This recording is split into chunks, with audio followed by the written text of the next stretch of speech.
Before we get into this video was requested by a subscriber. I thought I'd get on top of it fast. When you guys request a video, I'm going to try to get on top of it. And by the way, the toy video I'm going to make is coming out soon. It's gonna be a longer video, so I'm kind of procrastinating a bit, but I'm going to have to get it all set up too. And a week or so after this video, maybe even less, I'll have that next video out. And it should be a pretty lit video if we want to use those terms. It should be pretty cool, guys. So stay tuned for that video. And also, thank you subscribers for just the support. Thank you for everything y'all have done. But let's get on to this video, guys. And today we'll be making another video, obviously. And let's get right into it. Before we get into the video, Dart Frog tank's looking great again, guys. That is a beautiful tank right there. As you can see, there is Dot, and then Speck is down here. Dendrobates tinctorius is Zorius. This video isn't about them, but I just want to show you how proud I am of this tank setup. It's most of the plants are doing good. This one right here is kind of dying down a little bit, but it's still alive so far. But this one right here, it's just booming. It was right about here, and now it's growing out a lot more. The Pothos is doing great, and everything's doing great for the most part. So here he is. They're hunting around. The Tillandsias are doing good. One of the bromeliads is still alive. I had to put it in the soil so it gets more water, because I sprayed their tanks down, but they still aren't getting enough water, so one died, unfortunately. But that comes with the job, I guess. And there's a bristlenose Picossus that I added in here, guys, which I thought that's also pretty neat. Bristlenose along with the shrimp that I thought was dead, but he actually survived since Christmas. He's still doing good. And then 4 snails that are on both sides, water and land, and then the Dart Fox. And the Picossus is a small baby right now, so don't worry about, that. And when he outgrows it, I'm going to put him in a big community fish tank later on. But so don't worry about the Picossus. He's all good. But yeah, so let's get on to what the true video is about. Okay, guys, what is he doing in my shoes? Anyways, so today we're going to be talking about ornate, just Pac-Man frog hair in general. I don't know why I started saying ornate. I believe our Pac-Man is, I gotta be careful because this guy, he's a big boy and he likes to fight a bit. So I gotta be careful where he is. So let me find him in just a moment, guys, and I'll be right back. Okay, so I finally dug him out, and here he is. His name is Chub, kind of fits the name. He's very fat. He is much bigger than my habanero, which we'll get to in a minute. And he's already covered himself up with dirt, so he's an ornate Pac-Man frog. He's very cool little guy. Should I say big guy? And he's, as I said, ornate. And we'll get on to habanero so you can see what habanero is like. And then we'll start with the full care. Here's habanero. He's a strawberry pineapple, as I believe either that or he's albino, but I'm pretty sure he's a strawberry pineapple. Jonah, you can pet him.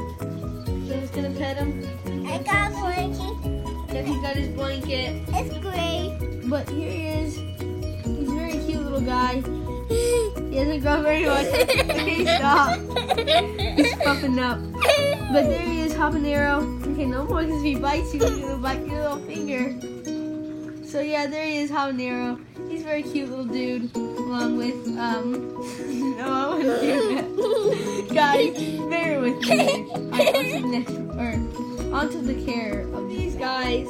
Pac-Man frogs are pretty straightforward and simple regarding their care. They're probably one of the easiest amphibians that you can care for in the whole hobby. Basically, for an adult, female to male Pac-Man frog, the most you'll usually ever need is a 10-gallon. You could probably get away with a little bit bigger than that, but these guys, they're ambush predators, so usually they just sit there like they are, like he is right now, and wait for food to cross by, pop out, grab it, and then they got their dinner for the day. So they don't usually go out and explore and hunt a whole lot. There are some Pac-Man frogs that have been known to do that, but not very many. So you're not going to need a ton of room for one of these guys. That's one of the reasons they're so simple. Another thing is substrate wise. You're just going to want a good layer of Eco-Earth. It's moss. Some people have put them just on Eco-Earth or just on moss. I would do a little mixture of both. Moss helps retain the humidity along with the Eco-Earth, but especially the moss. But then the Eco-Earth gives them a real good place to burrow. So I would do a mixture like that, like I have here. Right now this hasn't been sprayed since last night, so it's due for spraying. So I would definitely spray their tanks maybe once a day, if not twice a day, every day, with distilled water or spring water. Or if you have tap water, use some sort of water conditioner. But do not ever use tap water. So that brings us on to our next point, which is don't use tap water for their water dishes or spraying them, because tap water has lots of chlorine and other chemicals that can harm the frog's skin. So do not ever use any sort of tap water. Always use water conditioner, spring water, or distilled water. Distilled water, especially for spraying, because it doesn't mess up your sprayer as much as fast. So yeah, on to the next point. I'm wondering, do these guys need any sort of heating, lighting, or anything like that? These guys are also fairly straightforward in that case scenario. If you decide to do any sort of heating or lighting, I would do a heat pad. If that is, you don't necessarily have to have one. They're good without that, but it's kind of like a little supplemental. It's like a supplemental piece, I guess. You don't really need it, but it could help. It would help. The frogs would probably, like it in the winter months. I would definitely have a heat pad on it, because especially if it's colder in your home. But they usually tend to do good around 75 degrees Fahrenheit. So they're super straightforward animals. Also, things feeding wise, I'd feed them large crickets, small crickets if they're small like habanero, large crickets if they're as big as him. Dubia roaches are a perfect meal. So as a treat, pinky mice, and if yours can eat up a higher level of pinky mice or mouse, then that's good too. But the main thing I would feed them are dubia roaches and crickets. Those are calcium dusted crickets as well. And gut-loaded crickets and gut-loaded roaches, because it's more nutritious for them and it's better on their bones and just their health overall. The leaves, in case you're wondering, that's just there for the aesthetic appeal. You don't really have to have fake leaf litter, or it's not even fake, it's real dead leaves. But if you do decide to put leaf litter, don't get it from your backyard, especially if it has pesticides or it's been fertilized or anything like that. Always use supplies meant for reptiles. And if you do get leaves outside, I would definitely bake it in the oven. Put some leaves on a tray, bake them at around 400 degrees Fahrenheit, and then I would soak them in a water bleach solution or some sort of solution that does not dilute their color too much, but definitely bake them to kill any sort of parasites that could possibly be on them. Here, he is a bit better of a morph than an ornate. An ornate's not really even a morph, it's just a simple, it's just as simple as it gets. Habanero, I paid around $50 for him, but it's because I'm getting a better, more colorful morph, as you see there. There are all sorts of different types of morphs for Pac-Man frogs. Pineapple Pac-Mans, albino, those are all pretty good ones.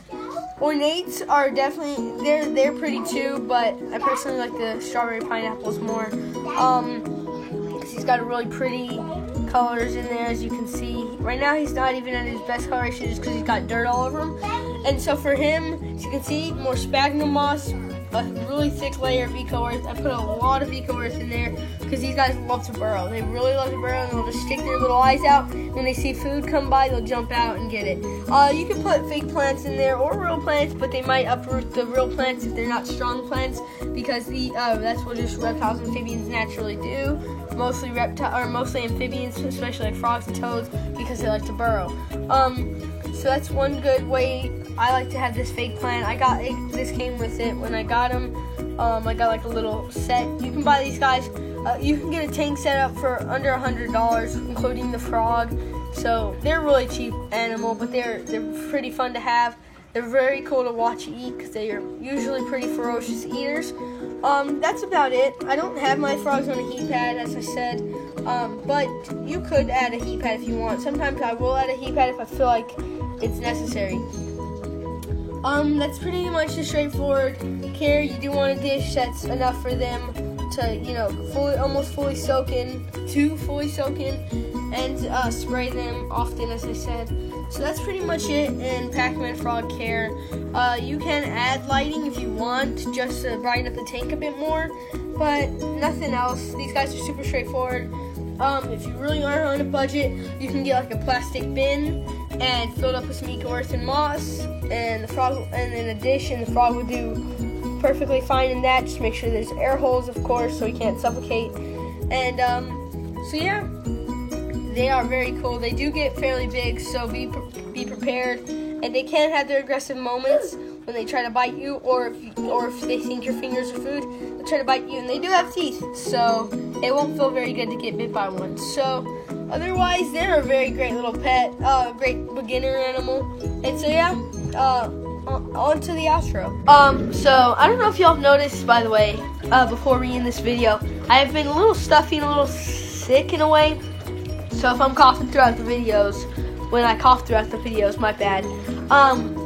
Or if I sound, hoarse or anything like that.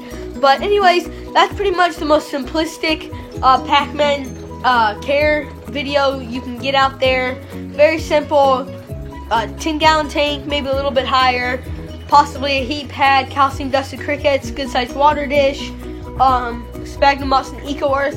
Substrate is one of the main things with Pac-Man frogs because they love to burrow so much. But otherwise, they're very straightforward, good beginner pet. I would highly suggest one to you. So yeah, leave a like, comment, subscribe, and I'll see you in the next one.